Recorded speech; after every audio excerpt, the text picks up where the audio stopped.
네, 안녕하십니까. 전자심 지식방송 UTV 제공하는 지식PD 고우성입니다. 오늘은 LTE 시대 폭증하는 트래픽에 대처하는 와이파이 오프로딩을 심층 분석하는 시간이고요. 오늘 게스트는 로데슈발스의 최주용 차장님 모셨습니다. 안녕하세요. 안녕하세요. 네. 자, 오늘 뭐 오프로딩이 이게 그 길거리 트럭 몰고 막 하는 그런 거 아니죠? 저도 처음에 그렇게 생각했었어요. 네네네네. 네. 어떤 주제입니까, 오늘은? 네. 예, 일단 우리 쓰고 있는 네트워크를 보게 되면은 네. LTE도 그렇고 LTA도 그렇고요. 음, 주로 데이터를 어떻게 연결할 거냐, 얼마만큼 빨리 사람들한테 데이터를 지원해 줄 거냐, 이제 이 네네. 부분에 초점을 맞추고 있는데 음, 문제는 다 좋은데 음. 이게 병목이 생긴다는 거죠. 네. 그러면 이걸 어딘가로 분산을 시켜야 되는데 이 분산을 음. 누구와 어떻게 할 것이냐, 음, 이 부분을 다루고 있는 내용이라고 생각하시면 네. 돼요. 그러면 이것은 주로 오늘 이제 통신 서비스 하는 데들이 되게 많이 관심을 갖는 거 같은데 예. 통신사 이외에도 또 관심 가질 만한 사람도 있을까요? 이런 우선은 말씀하신 것처럼 네. 당연히 이제 통신사 쪽에서 관심을 가지실 만한 주제라고 생각이 거? 되고요. 네. 이게 실제 내용상으로 보면은 단순하게 통신사뿐만이 아니라 음, 우리가 일반적으로 이제 집이나 네. 혹은 이 뭐 커피숍이라든지 어. 이런 데서 쓰고 있는 부분까지도 이제 아. 어떻게 소화를 할 것이냐 아. 이렇게 얘기를 하기 때문에 아. 아마 제 생각으로는 전반적인 음. 부분에서 많은 영향을 받게 될 수 있는 쪽이 될 것 같아요. 그러니까 뭔가 통신이라든지 뭔가 메시지를 송출하는 디바이스라든지 예. 그런 서비스를 하는 모든 데들은 다 관련이 있겠네요. 다 관련이 있게 되고요. 음. 심지어는 이걸 위해서는 당연한 얘기입니다만은 음. 우리 사용하는 이 핸드폰 네. 단말기를 제조하시는 곳에서도 그렇죠. 관련된 내용을 고려를 하셔야만 되는 게 되는 거죠. 네, 알겠습니다. 자, 그러면 이제 사실 와이파이 오프로딩이란 말은 지금 거의 뭐 스탠다드 디팩터처럼 굳어진 용어죠. 이건요. 예, 그렇게 보시면 돼요. 네. 예. 자, 그럼 오늘 준비된 영상이 있는데 이게 예. 몇 분짜리입니까, 지금요? 지금 한 35분 조금 넘어갈 겁니다. 예. 네. 아주 영상 뭐 영화는 아니겠지만 그래도 알차게 구성되어 있겠죠? 저는 재밌더라고요. 아, 그렇습니까? 저는 재밌습니다. 좋습니다. 자, 그러면 여러분들 이거 35분 정도 보시고요. 아까 보시면서 댓글에다가 궁금한 거 있으면 여러분 짧고 진하게 질문 써주시면은 오늘 아주 서로 좋은 지식이 공유되는 좋은 방송이 될 것 같습니다. 그러면 Q&A 시간 때 저희 답변 드리겠고요. 자, 그러면 이제 동영상 지금부터 시청하도록 하겠습니다.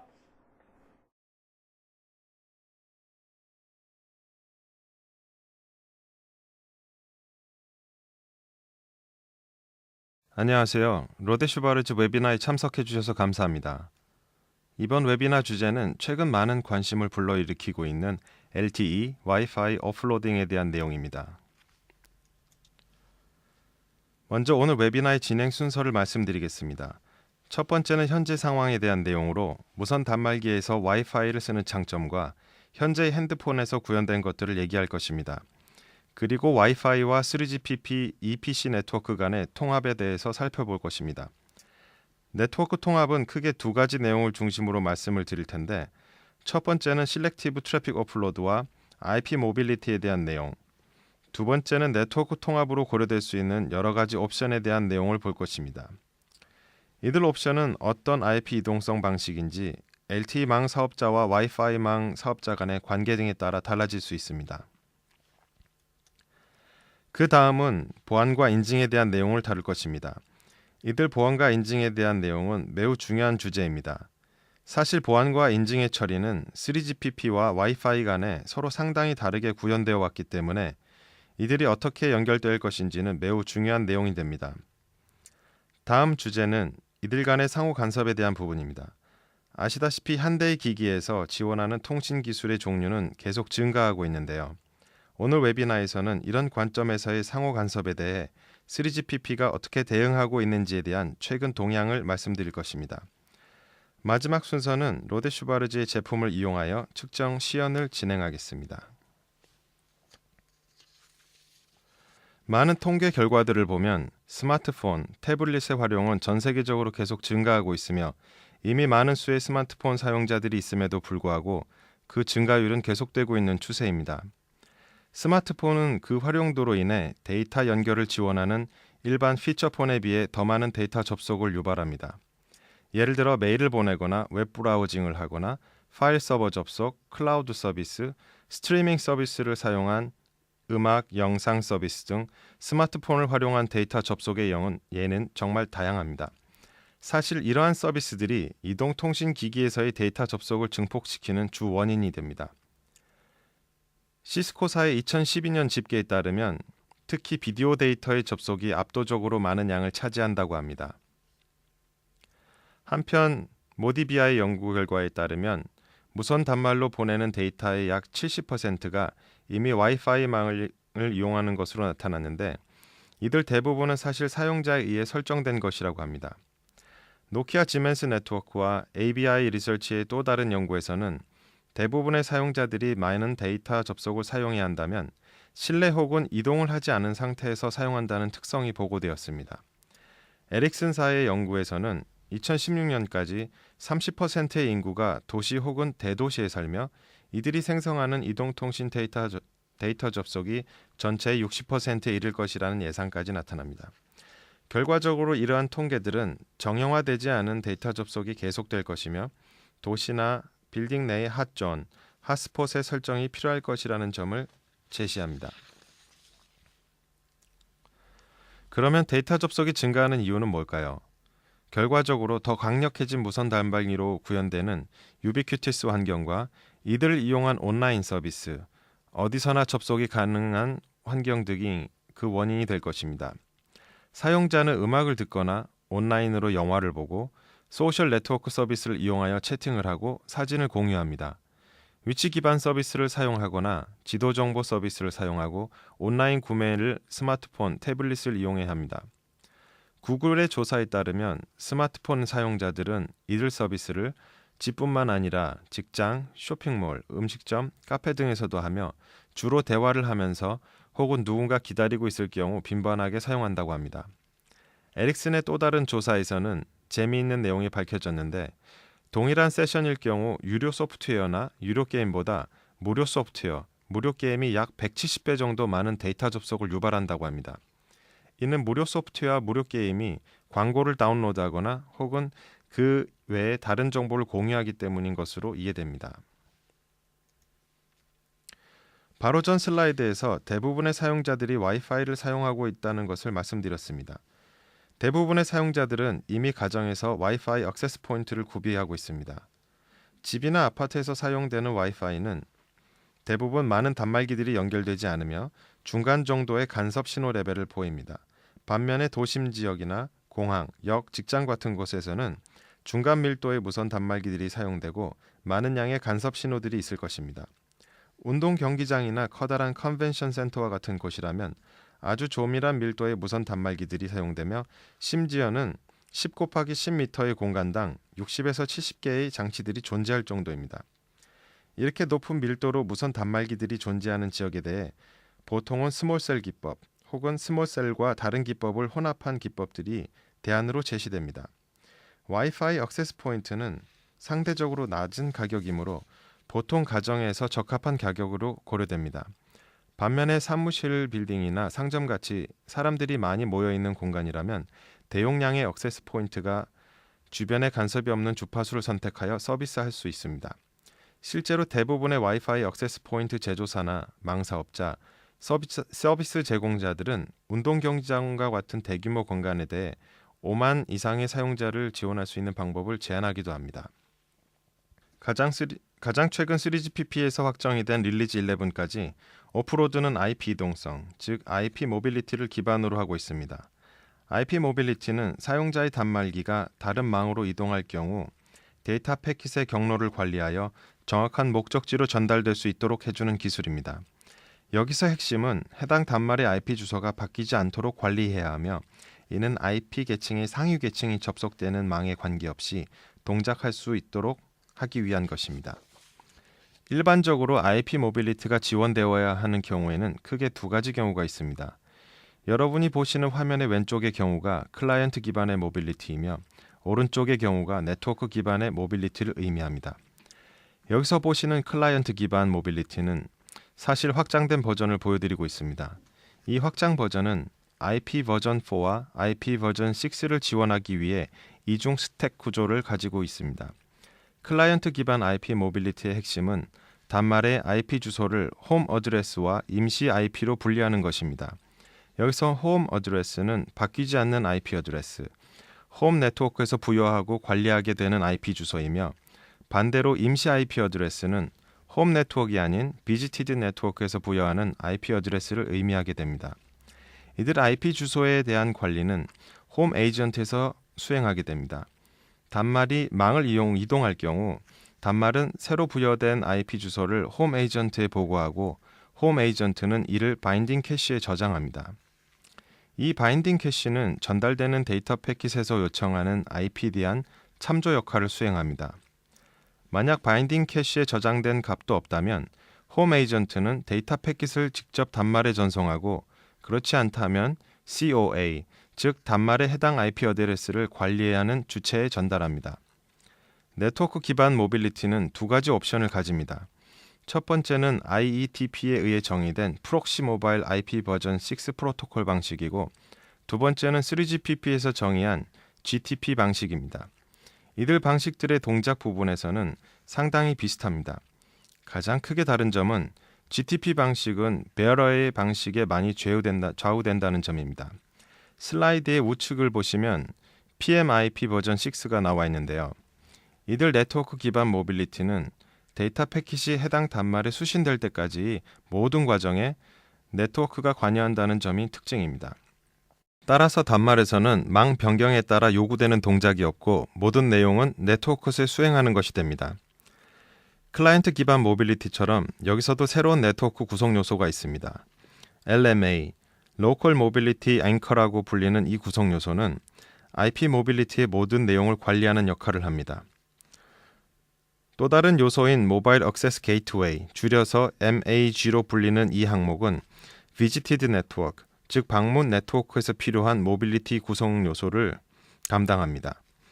단말에 전달되는 데이터 패킷의 라우팅은 이들 LMA와 MAG 사이에서 이루어집니다. 단말이 망을 변경하게 될 때 MAG는 이 새로운 기지국과 접속되며 이를 LMA에 알려주게 되는 것이죠. 지금 보시는 IP 모빌리티의 프로토콜은 이미 3GPP 릴리즈 8.9 규격에서 구현된 내용입니다. 이 구조로 인해 LTE망과 와이파이망 간의 데이터 오프로드가 가능해집니다. 이 구조의 특이점은 오프로드라는 망의 이동 동작이 부분적으로 이루어지는 것이 아니라 전체가 다 이동을 한다는 점입니다. 즉 LTE와 와이파이를 동시에 접속할 수 없다는 것입니다. 이것은 와이파이망을 포린 네트워크로 인식하고 바인딩 캐시에 입력하여 데이터 패킷을 전달하는 현재 구조로 인해 발생하는 특징이 됩니다. 또 한 가지 주목할 부분은 오른쪽 그림에서 보시듯이 에어 인터페이스의 접속이 와이파이를 통하고 있더라도 EPC, 즉 LTE의 코어 네트워크 사이에서 서비스를 받는 것이 가능하다는 것입니다.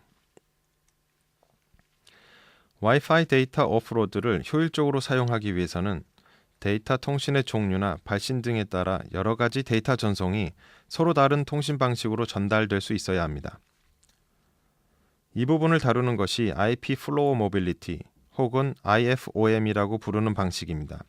이 슬라이드에서 보고 계신 내용은 클라이언트 기반의 IFOM 구조의 예이며 네트워크 기반의 IFOM 구조는 아직 확정되지 않았습니다. 바인딩 캐시는 하나의 홈 어드레스부터 여러 개의 어드레스까지 할당이 가능합니다. 그리고 이 외에 플로우 바인딩스라고 불리는 또 다른 표가 구성되는데 이 표는 특정 어드레스까지의 관련된 전송 경로들을 규정합니다. 바인딩 캐시와 플로우 바인딩스는 모두 우선순위에 따라 내용을 정렬하며 가장 위에 있는 항목이 가장 높은 우선순위를 가집니다. 이들 두 개의 표는 바인딩 아이덴티 항목을 통해 서로 연결되며 만약 둘 중 어느 한쪽에서 누락된 항목이 있다고 한다면 이때는 해당 목록의 최우선순위 바인딩을 이용하게 됩니다. 이 슬라이드에서는 단말의 바인딩 캐시에 두 개의 항목이 들어가 있습니다. BID1은 패킷을 와이파이 망을 통해 전달하는 바인딩이고 BID2는 이들 패킷을 LTE로 전달하는 바인딩입니다. 이 예에서는 와이파이 라우팅이 LTE 라우팅보다 높은 우선순위를 가지고 있습니다. 만약 패킷이 노드 1을 통해 전달된다면 이들 패킷은 와이파이 망을 통해 전달될 것이고 만약 노드3를 통해 전달된다면 LTE망을 통해 전달될 것입니다. 만약 TCP 프로토콜 패킷이 전달되거나 혹은 CN1, CN3로부터 오는 패킷이 아니라면 이들도 마찬가지로 와이파이를 통해 전달되는데 이것은 바인딩 캐시에서 BID3가 아직 정의되지 않았으므로 기존의 가장 높은 우선순위를 가지고 있는 바인딩 캐시를 사용하기 때문이며 이런 방식은 모든 패킷에 적용됩니다.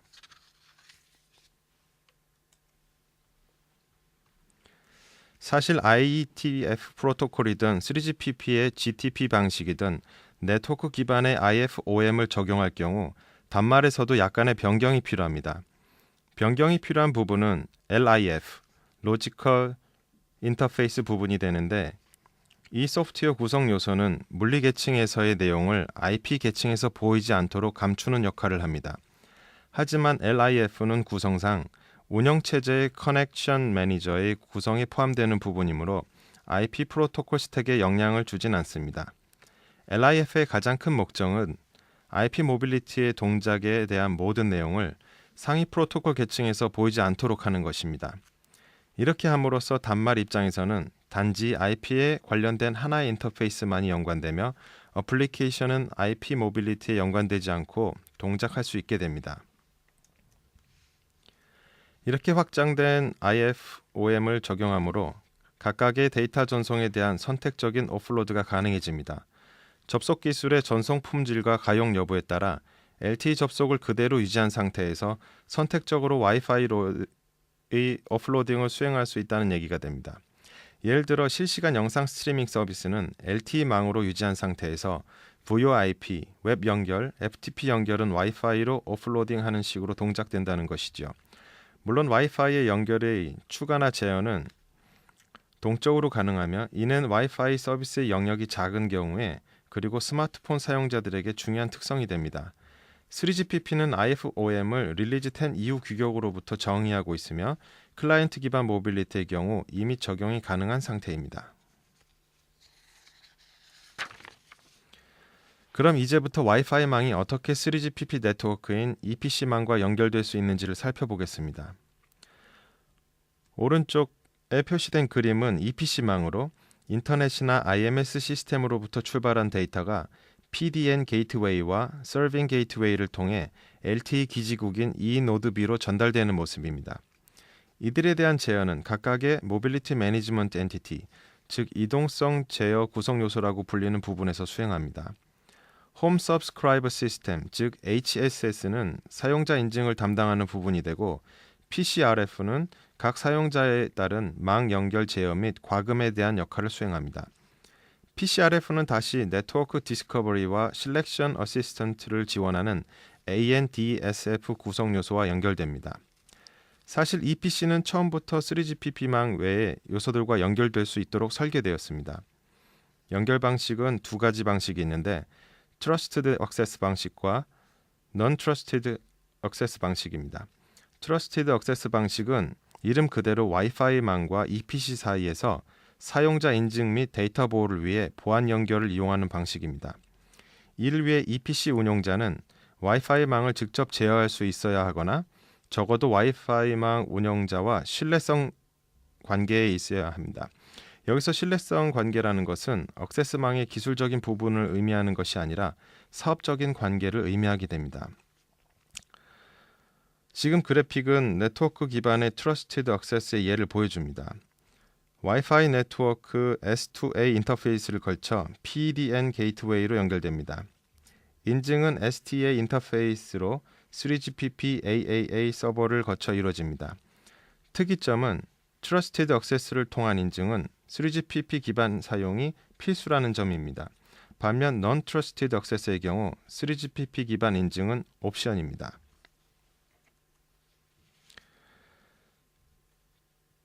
다음으로 보실 내용은 Non-Trusted 방식으로의 연결입니다.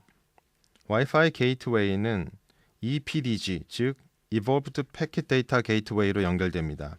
EPDG는 외부로부터의 망 접속에 대한 보안을 담당하는 망 구성 요소이며 EPC망의 보안성을 위해 EPC망 운영자가 제어합니다. EPDG로부터 PDN 게이트웨이로의 연결은 S2B 인터페이스를 사용합니다. 이 PC로 연결되기 위한 단말은 AAA 서버를 통해 인증을 첫 번째로 수행해야 합니다. 이를 위한 데이터 연결 채널을 설정해야 하기 때문에 화면에 파란 선에서 보이는 것처럼 단말에서 EPDG로의 데이터 연결 채널이 구성되어야 하며 보안을 위해 IPsek을 이용하게 됩니다. 여기서 EPDG는 인증 서버의 역할을 수행하기 때문에 AAA 서버에서 SWM 인터페이스를 통해 AAA 파라미터를 받아서 처리합니다. 만약 PMIP 버전 6가 사용될 경우 LMA는 PDN 게이트웨이 내에 위치하게 됩니다. 하지만 MAG를 어떻게 위치시킬 것이냐의 문제는 어떤 방식을 사용하는지에 따라 달라집니다. 트러스티드 방식의 경우 MAG는 와이파이망에 위치하지만 non-trusted 방식에서는 EPDG에 위치합니다. 따라서 LMA와 MAG 간의 연결만큼은 어떤 방식을 쓰더라도 트러스트 방식으로 인식이 되며 추가적인 다른 보안 구성은 요구하지 않게 됩니다. 클라이언트 기반 이동성의 경우에도 상황은 비슷합니다. 단말은 PDN 게이트웨이를 통해 직접 연결되거나 혹은 EPDG를 통해 non-trusted 방식으로 연결될 수 있습니다. 여기서 홈 에이전트는 PDN 게이트웨이에 위치합니다.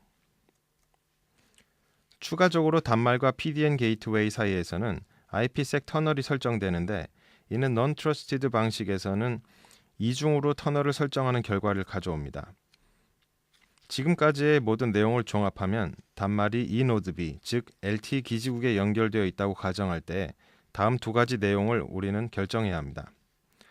첫 번째로 단말은 망 사업자에 속한 어떤 와이파이 액세스 포인트를 오프로드를 수행할 수 있는 대상으로 선정할 것인가.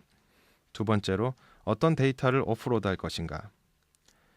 다음 페이지에서는 이들 질문의 대답을 위해 개발된 ANDSF와 ANQP 프로토콜에 대해 말씀드리겠습니다. ANDSF는 Access Network Discovery and Selection Function의 약자로 이동통신망의 정책, 예를 들어 특정 지역에서 3GPP, WLAN 혹은 그 외에 접속 가능한 다른 외부망에 대한 정보와 접속 방법 등을 규정하는 역할을 수행합니다. 이를 통해 사업자는 단말에서 사용하는 무선 접속을 어떤 식으로 할지 규정할 수 있으며 단말의 입장에서는 미리 이러한 정보를 알게 됨으로써 불필요한 망 검색을 줄일 수 있고 결과적으로 배터리 사용 시간의 확대를 꾀할 수 있습니다. 이런 정책들은 EPC망 내에 존재하는 ANDSF 서버 내에 XML 형식으로 저장됩니다. 이를 단말에 규정하는 방법은 크게 두 가지 방법이 가능합니다. 첫 번째는 망에서 단말의 서버에 URI 주소를 포함한 설정을 SMS를 전달하여 단말에서 업데이트하는 방식이고 두 번째는 단말이 스스로 ANDSF에 접속하여 신규 정책을 다운로드하는 방법입니다. ANDSF는 여러 가지 설정을 전달할 수 있습니다만 동적으로 이를 업데이트할 수는 없습니다. 정책 변경과 같은 모든 내용은 단말에서 이를 동기화해야만 적용이 가능해지며 반대로 일부 단말에만 부분적으로 적용하는 것도 불가능합니다. 이 때문에 3GPP에서는 좀 더 동적으로 적용 가능하고 정책 적용에 대해 더 효율적인 방법을 찾기 위해 노력했습니다만 결론적으로 릴리즈 13 이전에는 어려울 것으로 보여집니다. 적어도 그 이전까지는 ANDSF가 최적의 방법으로 사용될 것입니다. 와이파이 쪽을 보면 마찬가지로 네트워크 디스커버리와 실렉션에 대해 IEEE 802.11u의 개정안 중 Interworking with Internal Networks를 통해 이를 지원하고 있습니다. 위 내용을 근거로 와이파이 연합에서는 핫스폿 2.0이라는 용어를 정의하며 이를 통해 무선기기의 와이파이 망에 대한 끊김없고 안전한 연결 기술을 제공하고 사용자 입장에서 만족도를 높이는 환경을 만들게 됩니다. 그리고 이 기술을 지원하는 기기들은 와이파이 패스트 포인트 기기로 인증될 수 있습니다. 11U 혹은 핫스폿 2.0 기술의 가장 중심이 되는 부분 중 하나는 Generic Advertisement Service라고 불리는 기능입니다. 이 서비스는 스마트폰과 같은 단말기가 액세스 포인트에 접속하기 전에도 인포메이션 익스체인지를 허용하는 것이 주된 목적입니다. 이로써 단말은 액세스 포인트를 찾기 위한 동작들, 예를 들어 probing, scanning, associate typing, trying과 같은 동작들을 계속적으로 수행하는 것을 줄이게 됩니다. 이는 결과적으로 단말의 배터리 소모를 줄이는 결과를 가져올 수 있고 또한 단말에서 핫스폿에서 제공하는 망의 상태, 예를 들어 핫스폿이 이미 포화 상태라든지 하는 정보들을 미리 알려줄 수 있게 됩니다. 핫스폿 2.0 기술의 중점 기술에는 또 다른 부분이 있는데 바로 Quality of Service Mapping입니다. QoS 파라미터는 LTE를 통해서도 전달이 되는데 이 부분은 와이파이에서의 내용과 다르고 서로 간에 대응이 되지 않습니다. 따라서 핫스폿 2.0에서는 이들 LTE와 와이파이 간의 QoS 파라미터를 대응시켜주며 사용자의 체감 성능을 높여줄 수 있도록 합니다. IEEE 11U의 어멘던트는 화면 왼쪽 그림에서 보시듯이 변경이 많지는 않습니다. 변경된 부분은 비컨 부분에서의 인포메이션 엘리멘트의 추가와 액세스 네트워크 쿼리의 프로토콜 상에서 GAS의 사용 추가이며 그 외의 부분들은 변경 내용이 없습니다. 오른쪽 표는 802.11 규격에서 언급된 항목들로 쿼리가 가능한 항목들을 보여드리고 있습니다. 예를 들어 venue name, network 인증 type, roaming, consortium list, 3GPP cellular network information, geospatial location, neighbor report 등입니다. 지금까지 보신 것처럼 오프로딩은 두 개의 서로 다른 망이 함께 동작해야 합니다. 이제 이 연동 과정에서 특별히 요구되는 보안과 인증에 대해 살펴보겠습니다. 와이파이 연결에 대한 의견들을 보면 어떤 의견들은 보안성이 낮다고 생각합니다만 사실 이거는 보안 연결이 없는 오픈 네트워크에서만 적용되는 얘기입니다. 와이파이 연합에서는 WPA2 암호화를 집에서도 사용하라고 권고하고 있습니다. 게다가 국가망 수준으로 높은 보안성을 원한다면 WPA2 엔터프라이즈 암호화를 사용할 수 있다고 합니다. 그러나 한편으로는 와이파이 보안을 사용하는 것이 쉽지만은 않습니다. 일반적으로 사용자들은 셀룰러 망에서 사용하는 것처럼 매우 간단하면서 끊김이 없는 망을 원하기 때문입니다.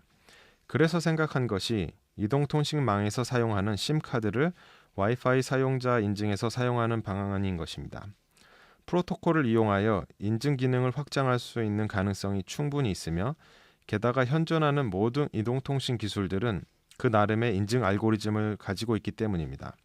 예를 들어 GSM 심카드에서는 EAP 심 방식을, UMTS와 CDMA 2000 U심, LTE에서는 EAP 아카 방식을, 그리고 심카드가 없는 단말에서는 EAP TLS나 TTLS 방식을 사용하고 있습니다.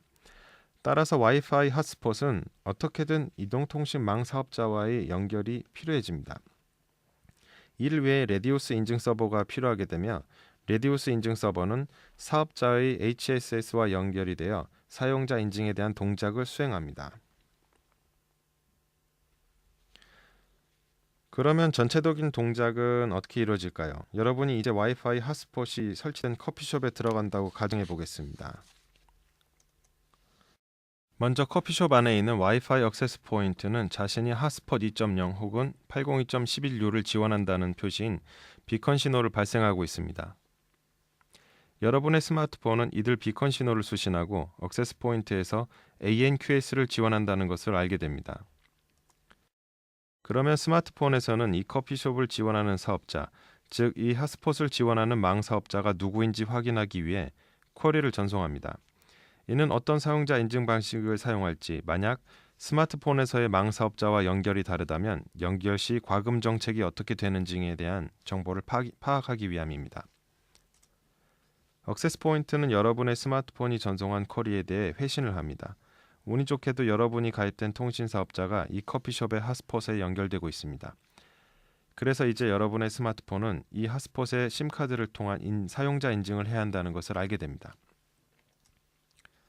액세스 포인트는 여러분의 단말에서 전송한 정보를 여러분이 가입한 사업자에 연결된 레디오스 서버에 전송합니다. 여러분의 스마트폰은 이 핫스폿에 접속이 허용되기 때문에 성공적으로 사용자 인증을 끝내고 액세스 포인트에 연결이 되며 인터넷 사용이 가능해집니다. 이 과정들은 매우 복잡해 보입니다만 사실 사용자가 개별적으로 수행해야 하는 과정은 없습니다. 모든 일련의 과정들은 자동으로 몇 초 안에 완료되며 여러분은 안정적인 연결을 이용할 수 있게 됩니다. 그럼 이제부터는 약간 다른 주제로 넘어갑니다. 이제부터 말씀드릴 내용은 하나의 단말에서 서로 다른 여러 무선 규격들이 공존해야 하는 부분을 RF 관점에서 다뤄볼 것입니다. 스마트폰, 태블릿 혹은 노트북 등의 휴대기기에서 지원하는 무선 연결 기술의 종류는 계속적으로 증가하고 있습니다. 이는 칩셋 제조사들이 하나의 칩셋에서 더욱 많은 기술들을 지원하기 때문이기도 합니다. 하지만 RF 소자들의 경우에는 여전히 하나로 합쳐지지 못하고 있으며 종종 서킷보드로 제조되기도 하고 단말의 크기 제약으로 인해 서로 굉장히 가깝게 붙여서 설치되기도 합니다. 이로 인해 많은 소자들은 더 타이트한 요구사항을 받게 되고요. 서로의 간섭을 없애기 위해 많은 시험을 필요로 하게 됩니다. 예를 들어 LTE와 와이어리스 랜이 공존할 수 있는 2.4기가 대역의 주파수를 살펴보겠습니다. 와이어리스 랜 1번에서 13번 채널은 ISM 주파수 대역으로 이에 인접해서 TD-LTE 40번 밴드와 FDD-LTE 7번 밴드의 업링크가 존재하고 있습니다. 이들 사이에는 1메가와 17메가의 간격만이 확보되어 있으며 게다가 와이어리스 랜의 하위 채널 송신의 경우 TD-LTE 40번 밴드에 영향을 줄 수 있습니다. 또한 LTE 7번 밴드와 40번 밴드의 송신은 와이어리스 랜 수신에 있어 노이즈 신호 역할을 할 수 있습니다. 그리고 와이어리스 랜과 LTE 7번 밴드의 인터모듈레이션 신호들은 LTE 7번 밴드의 수신 주파수 대역에 영향을 미칠 수 있죠. 마치로 5기가의 와이어리스 랜 밴드는 LTE 밴드들에서 발생하는 3차 하모닉 주파수 성분들에 대해 고려하지 않을 수 없습니다. 이들 하모닉 성분들에 대해 필터가 없이는 와이어리스 랜 수신에 문제가 발생할 수 있습니다. 여러 개의 송신 안테나들의 코로케이션, 즉 배열 문제를 야기할 수 있습니다. 게다가 우리가 항상 생각해야 하는 문제 중에 하나가 광대역 노이즈 문제입니다. 이동통신에서 사용하는 채널 대역 폭이 넓어짐에 따라 노이즈 파워도 같이 증가하게 됩니다. 결정적으로 필터 특성 등이 충분히 확보되지 않은 상황에서의 RF 송신 동작은 오른쪽 하단 그림처럼 단말의 수신부에 대한 잼 현상을 발생시킬 수 있습니다. 3GPP 릴레지 11은 In-Device Coexistence로 통칭되는 이런 문제들을 어떻게 조절할지를 언급하고 있습니다. 테크니컬 리포트 TR36.816을 통해 이들 문제에 대해 고려하기 시작했으며 3GPP 릴리즈 11의 스테이지 3에서 이 부분에 대한 진행을 완료한 상태입니다. 검토된 내용은 라디오 리소스 매니지먼트와 라디오 리소스 컨트롤의 확장을 포함하고 있습니다. 프로토콜의 관점에서 볼 때 기지국은 먼저 단말에게 자신이 In-Device Coexistence Resolution을 지원한다는 것을 알려야 합니다. 만약 In-Device Coexistence 상태가 발생하고 단말에서 이를 스스로 해결하지 못하는 경우라면 단말은 In-Device Coex Indication 메시지를 올리게 됩니다. 이 메시지는 간섭이 발생한 주파수의 목록을 제공하게 되며 TDM 기반의 해결 방법을 위해 필요한 보조 정보들을 올리게 됩니다. 이 메시지를 받은 기지국은 발생한 간섭 현상의 해결을 위해 이들 정보를 이용하게 됩니다. 우선적으로 생각할 수 있는 대안은 다른 주파수를 이용하여 전송하도록 하거나 혹은 DRX 간격의 조절이나 특정 서브프레임을 건너뛰도록 설정하는 등의 TDM 기반 방법이 될 것입니다. 그 외의 방법으로는 단말에서 UL 그란트의 일부를 거부하는 것도 가능할 것입니다. 하지만 이들 방법들은 결과적으로 LTE에서의 데이터 전송 속도에 영향을 주기 때문에 다른 대안이 없을 경우에만 고려되어야 합니다. 기본적으로 단말에서 자동화된 UL 그란트 거부를 얼마나 빈번하게 사용할 수 있는지는 최초 설정에서 정의합니다. 이제부터는 측정에 대한 내용을 말씀드리려고 합니다. 여러분 모두 알고 계시는 것처럼 정확하고 자세한 시험이 수반되지 않는다면 기술적인 구현은 사실 불가능합니다. 와이어리스 랜 트래픽 오프로드도 마찬가지로 시험이 이루어져야 실행이 가능할 것입니다. 그럼 어떤 것들을 시험해야 할까요? 당연히 지금까지 우리가 살펴본 여러 무선 규격들이 공존한 상태에서 발생할 수 있는 이슈들을 살펴봐야 합니다. 그리고 시그널링, 즉 실제 망 환경에서의 동작 시험 부분에서는 네트워크 디스커버리와 실렉션의 부분에서 아래와 같은 동작들을 검증해야 합니다. ANDSF를 통한 정책을 수신하고 이를 유지하는지에 대한 시험. ANQP를 위한 프리 어소시에이션 통신 및 이들에 대한 정보를 정상적으로 인식하는지에 대한 시험. S2A, S2B 등의 인터페이스를 통한 EPDG와의 연결, 그리고 EAP, SIM, 아카 등의 보안 인증에 대해서도 검증이 필요합니다. 또한 와이파이 가능 지역에 들어가거나 나옴에 따른 IP 프로토콜 스택의 동작에 대해서도 검증이 필요하게 됩니다. 게다가 LTE와 와이파이는 퀄리티 오브 서비스에 대한 파라미터가 서로 다르기 때문에 이들 간에 제대로 대응이 되고 있는지에 대해서도 확인이 필요합니다.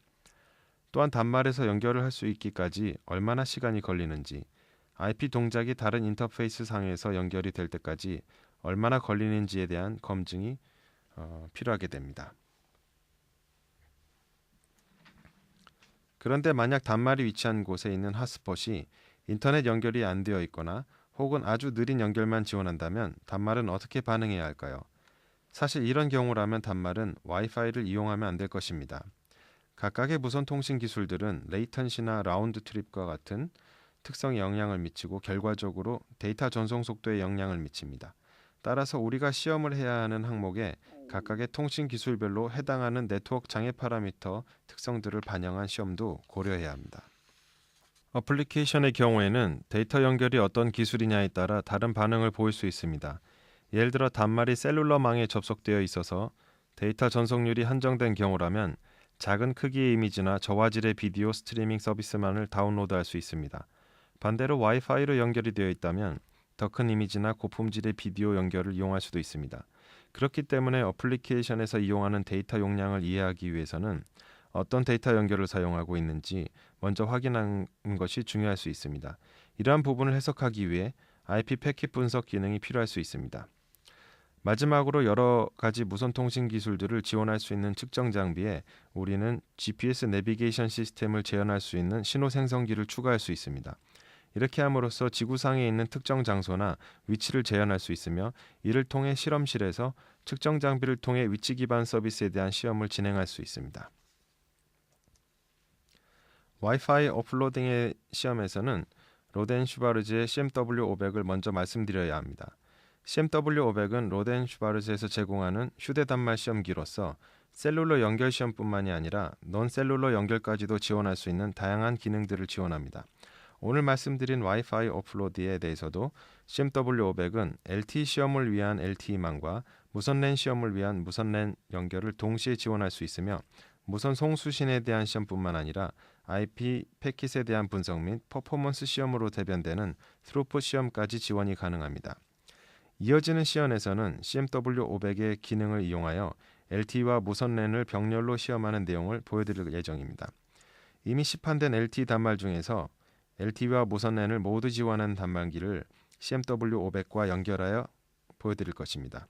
이제부터는 CMW500의 화면으로 초점을 옮겨 LTE망을 만들기 위한 장비의 설정, 마찬가지로 장비를 무선 액세스 포인트로 설정하는 방법, 그리고 이들 두 가지 통신망을 이용한 몇 가지 시험들을 보여드리겠습니다. 지금 여러분께서 보시고 계신 사용자 화면은 CMW500의 화면입니다. 먼저 오늘 시연을 위해 몇 가지 항목들을 활성화시킵니다. 화면에 보이는 것처럼 CMW500은 꽤 많은 수의 셀룰러 통신 기술과 넌셀룰러 통신 기술들을 지원할 수 있습니다. 하지만 오늘은 LTE와 무선랜에 대한 내용만으로 진행할 것입니다. 이제 특정 기능들을 동작시키겠습니다.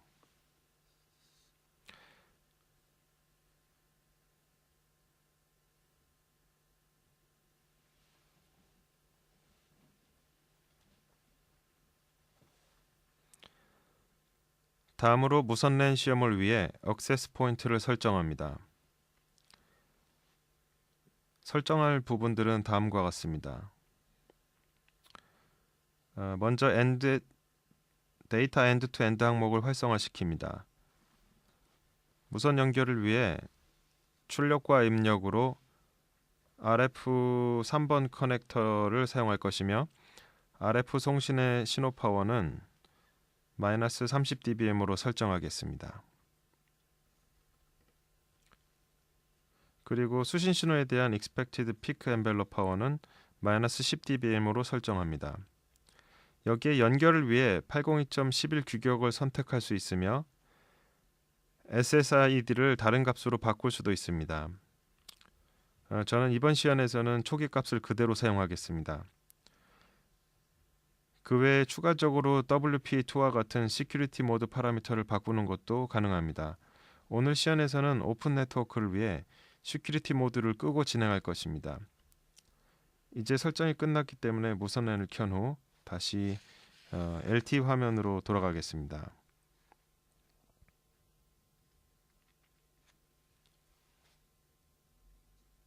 이제 LTE 기지국 설정을 할 차례입니다. 마찬가지로 데이터 엔드-투-엔드 설정을 활성화시킵니다. 무선 입력과 출력을 위해 RF1번 커넥터를 설정합니다. 단말이 지원하는 LTE 주파수 대역에 맞춰 LTE 밴드 1로 설정을 합니다. LTE 설정에서는 기지국 채널 대역폭도 설정을 할 수가 있습니다. 여기서는 10MHz, 즉 50개의 리소스 블록을 사용하는 설정을 사용할 것입니다.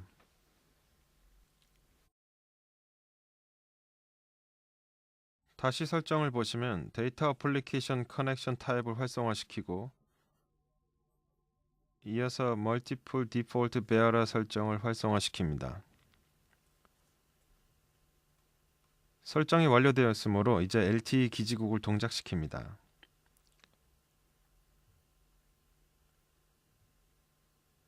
송신 파워는 각 서브 캐리어별로 -60dBm으로 설정을 하고 업링크 신호에 대해 레퍼런스 파워 레벨을 0dBm으로 설정합니다.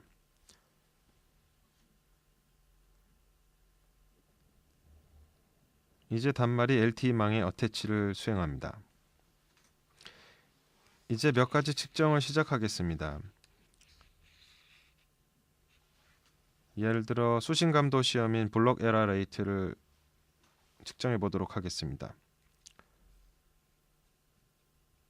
시험 도중 여러 파라미터들을 바꿔 결과에 어떤 영향을 주는지 확인할 수가 있습니다. 보시는 것처럼 다운링크에 에러를 삽입하면 이 영향으로 인해 데이터 전송률이 낮아지는 것을 확인할 수 있습니다.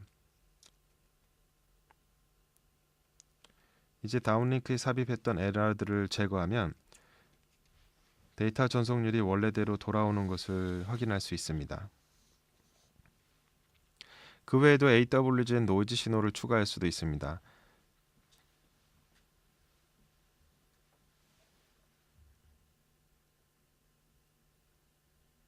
지금 보시는 것은 단계별로 노이즈를 추가할 때 송신 신호에 미치는 영향을 측정으로 확인하는 부분입니다.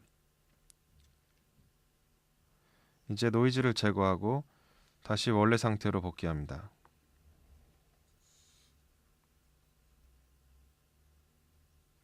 동시에 우리는 단말이 송신 신호에 대한 시험을 진행할 수 있습니다. 송신 특성 시험을 위해 멀티 이밸루에이션 측정을 수행합니다.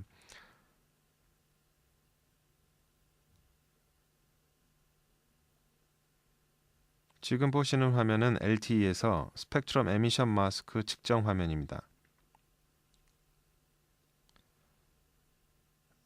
다른 측정 화면으로 옮겨가는 것도 가능합니다.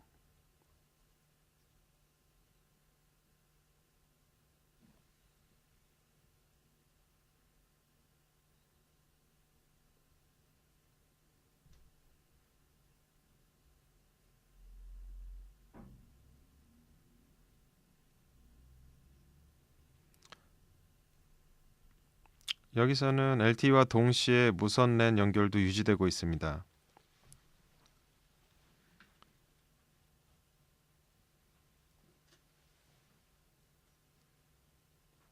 이제 패킷 에러 레이트 시험을 시작하겠습니다. 시험 중에도 모듈레이션 앤 코딩 스킴을 변경할 수 있습니다. 예를 들어 54Mbps 속도로 연결을 하고 있으면서 설정을 변경할 수 있습니다.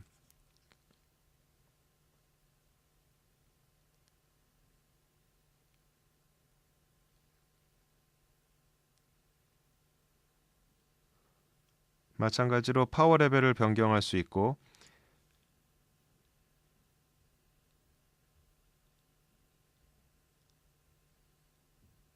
이로 인해 에러가 증가하는 것을 지금 화면에서 보실 수 있습니다. 다시 높은 파워 레벨로 변경하면 이제 로스트 프레임이 발생하지 않는 것을 볼 수 있죠. 보신 것처럼 CMW500을 RF 측정기, 즉 콜박스 측정기로 사용할 수 있습니다. 이미 아시고 계신 내용일 수도 있지만 CMW500은 프로토콜 측정기로도 동작할 수 있습니다. 프로토콜 측정기로 동작할 경우 보통 측정은 단말기의 프로토콜 스택의 구현 내용에 대한 시험을 수행하게 됩니다. 프로토콜 측정은 MLAPI 시나리오를 통해 설정 및 시험의 실행이 진행됩니다. 앞서 3GPP 릴리즈 11에서 규정하고 있는 In-Device Coexistence 메시지의 경우 CMW500의 프로토콜 측정 기능을 사용할 경우 확인이 가능합니다.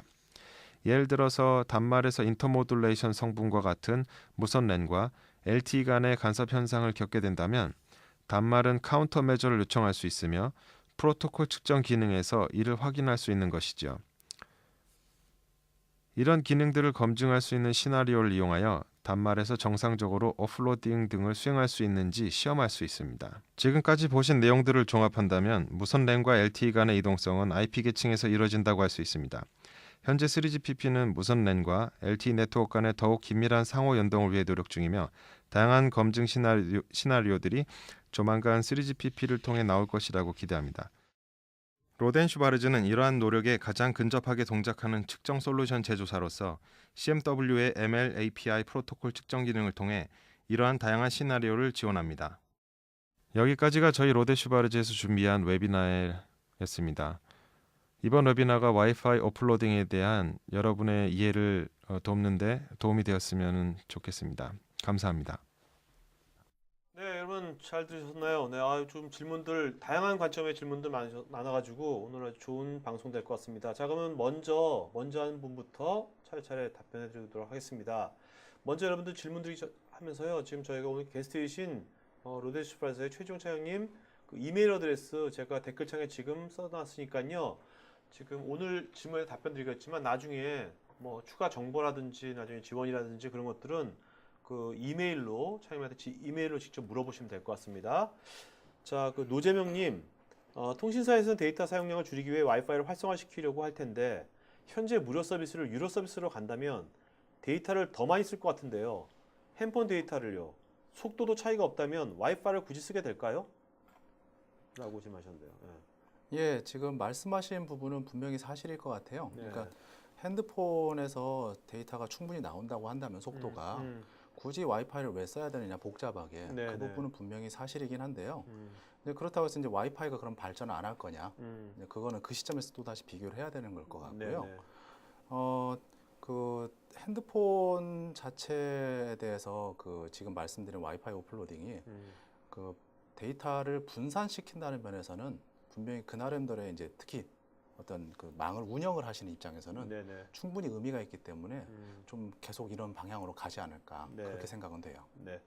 자, 그다음에 이정현님, 경쟁의 핵심으로 속도의 품질 등 여러 가지가 있겠지만 무엇보다 보안과 신용이 중요한 것 같습니다.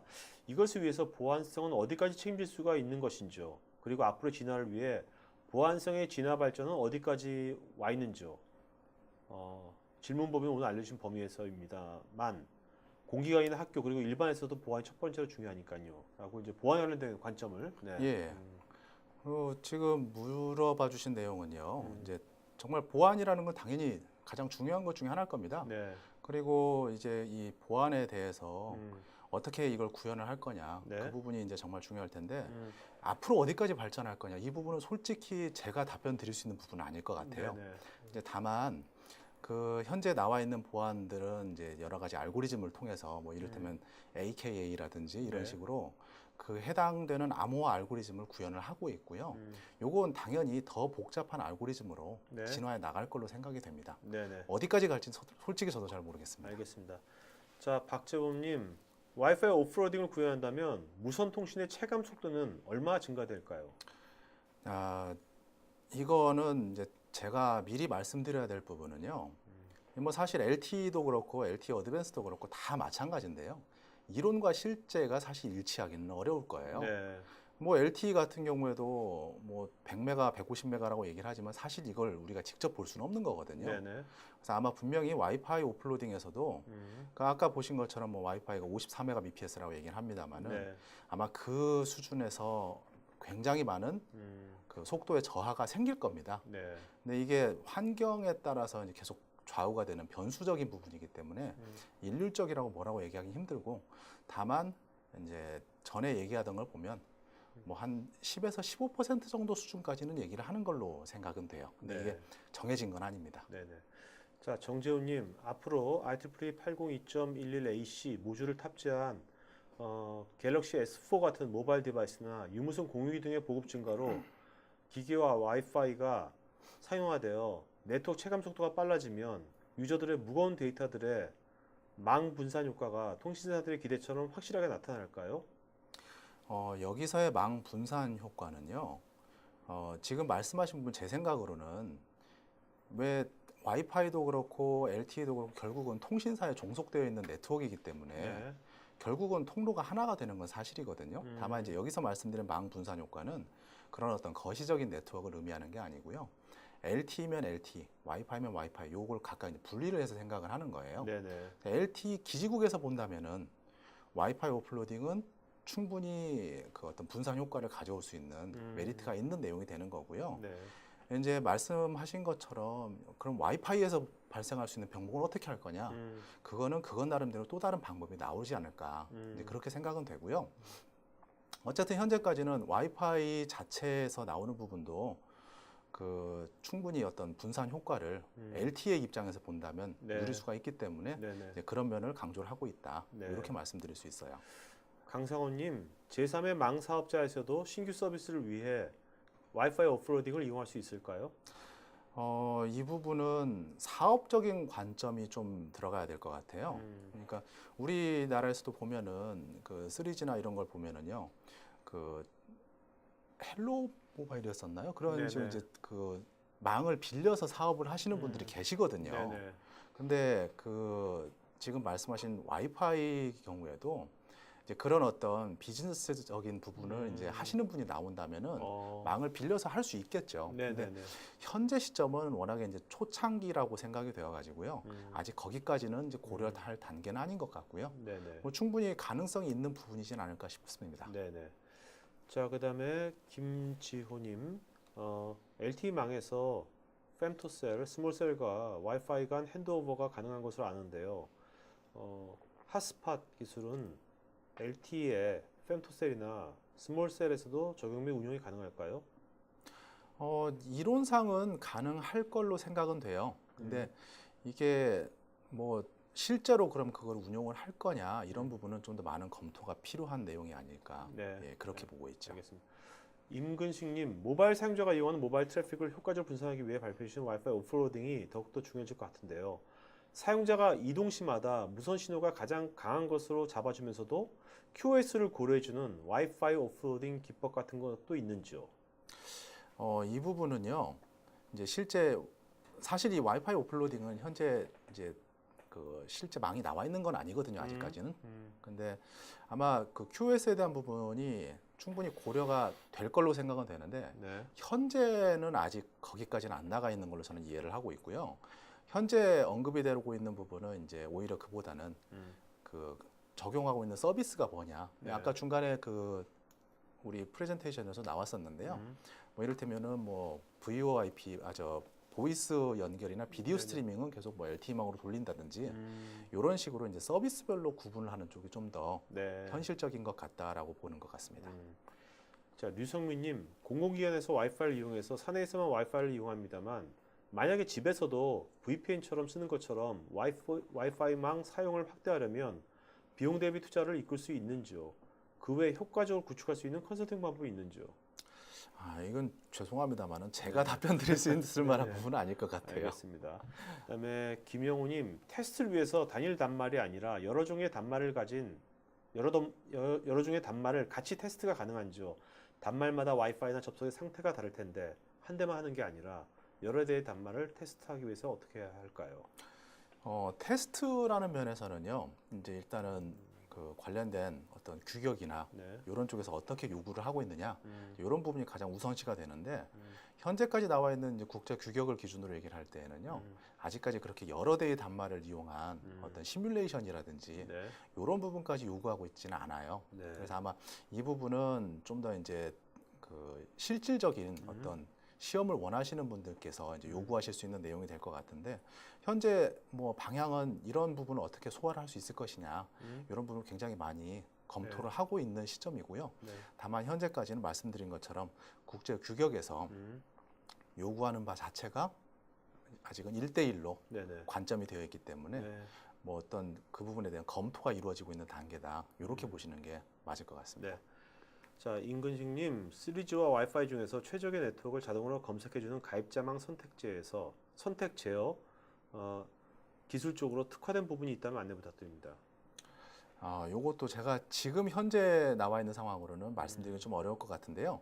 만약에 그 어차피 지금 제 이메일 어드레스를 네네. 주셨으니까요. 네. 그 부분에 좀 더 구체적인 내용이 필요하시다면은 저 따로 연락을 네. 주시면 저희가 확인해 알겠습니다. 드리겠습니다. 김달유님, 지하철 와이파이를 이용해서 스트리밍 서비스를 이용하다 보면 가끔 버퍼링이 생기거나 신호 자체가 없어지는 경우가 발생하는데 다른 경우가 될 수 있지만 위와 비슷하게 AP 이동 간 소실되는 데이터를 처리해 주는데 와이파이 오프로딩이 해결 방안이 될 수 있을까요? 이거는 뭐 좀 애매할 수는 있는데요. 가능할 수도 있을 거라고 생각은 돼요. 그런데 지금 말씀하신 신호 소실이라고 하는 거는 한편으로는 어떤 AP의 이동성이라든지 이런 거는 또 약간은 다른 문제일 가능성이 클 것 같아가지고요. 네. 조금 검토가 필요한 내용이지 않을까 싶습니다. 허성현님, 사용자 주파수와 속도 사이의 관계가 있는지요? 사용 주파수와 속도 사이의 관계가 있는지. 통신사마다 사용 주파수 다른 거 그거 말씀하시죠? 이 부분은 사실 그 무선 RF라든지 이런 걸 보게 되면은요 주파수에 따른 특성은 조금씩 달라진다고 얘기를 합니다. 네네. 뭐 그렇기 때문에 그런 게 100%뭐 영향이 없다라고 얘기하기 좀 힘든데 다만 현재 나와 있는 기술들은 제가 보기로는요 네. 그 속도를 유지하기 위한 여러 가지 또 기법들을 같이 적용을 하기 때문에 이게 서로 어떤 상관관계라고까지 얘기할 만한 그런 부분은 좀 뭐 희박할 것 같고요. 네. 오히려 그보다는 실제 쓰고 있는 채널 밴드위스라고 하는 부분 있죠. 우리가 네네. 뭐 광대역이다라고 네네네. 얘기하는 네. 그런 부분이 좀 더 영향력이 있지 않을까 그렇게 생각돼요. 알겠습니다. 자, 김주호님, LTE망에서 와이파이 오프로딩 수행 시에 각 MNO에서는 인증을 끝낸 단말에 대한 관리 및 운영을 할 텐데요. 공통으로 사용하는 액세스 포인트에서 용량이 부족하여 주파수가 부족하다거나 연결이 불가한 경우는 해결할 수 있는 방안이 어떤 게 있을까요? 요 부분은 이제 트래픽 관리에 대한 부분이 될 텐데요. 뭐 사실 그냥 지금 현재 상황만 놓고 얘기를 한다면은 그런 경우는 이제 오프로딩을 네트워크에서 네. 이제 안 받아준다든지 이제 이런 케이스가 되겠죠. 왜냐하면 네. 트러스트 모드 같은 경우에는 기본적으로 그 망에서 어떤 억세스에 대한 그 허락이라고 해야 되겠죠. 네네. 이런 부분이 같이 수반이 돼야 되는 거기 때문에 그런 면을 본다면은 이제 오지 마라 이런 식으로 어떤 컨트롤 할 수 있는 네네. 부분이 충분히 있을 것 같습니다. 네. 이일하님, 현재 무선 AP가 너무도 많아서 2.4기가에서는 너무도 많은 간섭이 일어나고 있습니다. 5기가 대역은 그나마 안정적이지만 2.4기가 대역에서 많은 간섭을 해결할 수 있는 방법은 없는지요? 이 간섭에 대한 부분은 사실 해결할 수 있는 방법은 없을 것 같아요. 다만 이제 지금 말씀하신 것처럼 5기가 대역이라고 얘기는 했는데 그 2.4기가 간섭이 많다는 얘기는 결국 거기를 그 대역을 쓰는 뭔가가 계속 있기 때문에 그런 건데요. 네. 이거 우리가 일일이 찾아서 없앨 수는 없는 거니까 현실적으로 어떤 주파수를 이동하는 방법이 가장 나을 것 같긴 한데요. 네. 다만 주파수를 이동한다는 부분도 또 그 나름대로의 또 고려해봐야 될 문제가 많아질 거기 때문에 네. 쉽게 결정하기는 어려울 겁니다. 아마. 네. 네. 예. 자, 그다음에 임근식님께서 테스트 솔루션이 지원하는 운영 체계가 어떻게 되는지요? 윈도우 운영 체제 외에 리눅스, 배포판, 우분투라든지 페도라, 그다음에 맥 OS도 지원되는지요? 이거는 어떤 저희 장비 제품에 대한 네. 문의를 하시는 건지 제가 정확히 좀 감이 안 오네요. 네네. 따로 한 번 더 좀 네네. 자세한 내용을 문의를 해주시는 게 나을 알겠습니다. 것 같아요. 그다음에 유준호님, 예전 출발스에서 무선 충전 시에서도 LTE 통신이 가능하다고 하셨는데 무선 충전도 와이파이 오프로딩도 가능한지요? 사실 통신이라고 하는 것과 무선 충전이라고 하는 거는 또 한편으로는 또 별개의 부분일 수 있기 때문에요. 뭐 서로 별개로 동작을 한다면 거기에서 파생되는 어떤 와이파이 오플로딩도 이론상으로는 충분히 가능할 거라고 생각은 되고요. 네. 다만 이게 아직 현실적인 건 아니라서 좀 더 어떤 고찰은 네, 필요한 네. 내용이 되겠죠. 알겠습니다. 김태식님, 제 경험상 사용자들이 체감하는 LTE 품질의 정도는 날씨 및 기온과 기후등과 밀접한 관련이 있는 듯합니다. 안 좋은 날씨와 기상 조건에서 LTE 품질을 향상시킬 수 있는 방안들이 있는지 궁금합니다. LTE도 비 오는 날 영향받나? 글쎄요, 저로서도 지금 사실 제가 죄송합니다만 아직 3G를 네네. 쓰고 있어가지고요. 네네네. 이 부분 아직 제가 체감을 못 해봐서 좀 네. 말씀드리기 어렵네요. 네. 예전에 뭐 벌써 10년 전이구나. 그때 뭐 인터넷 잘 안 되면 저 예. 방송할 때 안 되면 비가 와서 그런가 봅니다. 이런 얘기 했거든요. 글쎄요, 뭐 그렇게 말씀하신다면 좀 더 시간이 지나면 LTE가 좀 더 안정적이 되지 않을까 싶기도 네네. 한데요. 근데 그냥 정말 그 인터넷 그런 것들이 비가 오면 예. 뭐 영향을 받나요, 진짜? 네. 그것들이? 글쎄요, 이제 RF라고 하는 이 우리가 사용하는 네. 그 매체 자체가 네네. 또 결과적으로는 이 실제 오픈 에어 상태에서 동작을 하는 거기 때문에 뭐 날씨에 뭐 영향력이 있다 없다라고 제가 뭐 충분히 가능할 수도 있을 네. 것 같은데 확실치는 않습니다. 네네, 알겠습니다. 자, 그다음에 김지호님, 테스트에서 보여주신 것처럼 각 기지국에서 허용 가능한 캐리어 정보가 있을 것이고 기지국에 연결될 각 단말들에게 최적의 캐리어 정보를 할당하기 위해 단말에서 측정된 캐리어 정보, 예를 들면 RSS와 같은 신호세계 정보를 수신하여 기지국에서 최적 정보를 할당해주는 방식인지요. 일단 기본적인 메커니즘은 비슷하다고 보시는 게 맞습니다. 다만 이제 와이파이 오플로딩 같은 경우에는요, 그 RSSI와 같은 내용들을 기반으로 하기도 합니다만은 네. 이제 근본적으로는 그 주변에 있냐 없냐가 오히려 더 큰 영향을 미칠 것 같고요. 네. 예, 그렇습니다. 알겠습니다. 자, 여러분 설문에 지금 많이 다 응해주시면 저희가 더 좋은 방송 만드는 데 반영하겠고요. 설문하신 분 중에서 저희가 더 추첨해서 경품 보내드리겠습니다. 박치규님, 와이파이 오플로딩이 차세대 데이터 트래픽 분산 및 5기가 와이파이 기술 진화 속도 가속화 전망 부연 설명 부탁드립니다. 글쎄요, 이거 지금 요청하신 부분은 이제 상당히 기술적인, 거창한, 네. 좀 거시적인 부분이 네, 필요할 것 같은데요. 네, 오늘 이 주제하고는 제가 설명드리기엔 좀 연관시키기는 어려울 것 같습니다. 네네. 이도현님, 신호 감쇄가 심한 곳에서 와이파이를 반드시 이용해야만 한다면 이것을 해결하기 위한 방법이 있는지요? 글쎄요, 이 부분도 실제 이게 어떤 이런 기술들이 상용화가 되고 이제 실용화가 되면서 네, 한 번 더 어떤 발전의 방향으로 네, 이제 고찰을 해봐야 되는 부분일 것 같고요. 네. 오늘 말씀드린 네. 내용에서는 이런 부분까지 현재 내용이 없을 네. 겁니다. 정재용님, 축구장이나 야구장 같이 사람이 많은 곳에서 누구나 사용할 수 있는 무료 와이파이가 가능할까요? 이 부분도 결국은 yes and no라고밖에 말씀드릴 수가 없을 것 네, 네. 같아요. 예. 자, 제이슨 팡님, LTE에 적용되는 MMO 효과가 와이파이에도 적용될 수 있을까요? 로데에서 이런 실험 연구도 하시는지요? 지금 이 미모를 말씀을 네. 하시는 게 지금 미모, 제가 미모죠. 알고 있는 그 안테나가 이제 다수가 사용되는 이제 그 미모를 말씀을 하시는 것 같은데요. 네, 미모는 와이파이에서도 이미 적용들을 하고 있는 걸로 알고 있습니다. 네. 그렇기 때문에 충분히 가능한 부분이 아닐까 싶어요. 자, 그다음에 임근식님, 데이터 트래픽을 분산해서 쾌적한 무선 데이터 환경을 제공하는 것까지는 좋습니다. 근데 분산될 수 있는 물리적인 여유 트래픽이 없는 시점에 도달하면 어떤 방식으로 트래픽 분산을 관리하는지요? 요건 앞에서 말씀드렸던 내용하고 좀 비슷한 것 같은데요. 이걸 어떻게 컨트롤할 거냐 이런 부분은 뭐 충분히 어떤 네. 그 사업자에서 망 운용에 대한 부분을 연결시킬 수 있을 것 같은데 그냥 심플하게 말하자면 그 오플로딩을 무조건적으로 하는 게 아니라 네. 선택적으로 한다든지 네. 그러면은 어떤 단말들은 계속 LTE망을 쓰고 음. 어떤 단말들은 와이파이로 넘어오는 게 허락이 되고 네. 이런 식으로 어떤 밸런스를 맞출 수 있는 방법이 있을 것 같습니다. 네, 알겠습니다. 자, 그러면 지금 4시 8분이고요. 오늘 좀 질문은 여기까지 받는 걸로 하겠고요. 마지막 한 말씀 마지막으로 하죠. 네. 예. 뭐 항상 그렇듯이 그 저희 이 웨비나에 이렇게 많은 관심을 가져주신 점을 먼저 참 고맙게 생각을 한다고 말씀드리고 싶고요. 네.